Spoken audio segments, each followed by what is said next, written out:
人有时候就是这样，充满好奇心。这种纽扣电池经常使用的东西，突然之间看到它，想打开看看是什么样的，以前却从未想过。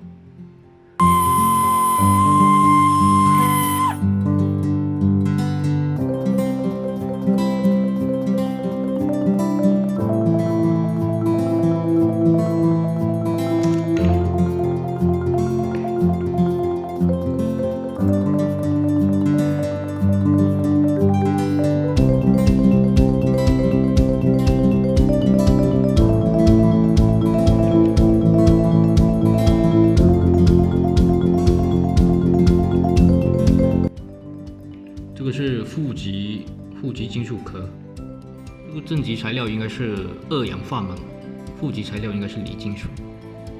纽扣电池前面这两个英文字母代表的是它的电池种类 ，CR 代表离门电池，后面的数字是表示尺寸，前两位表示直径，后两位表示厚度。台式机电脑的主板上面就是用的这种纽扣电池203。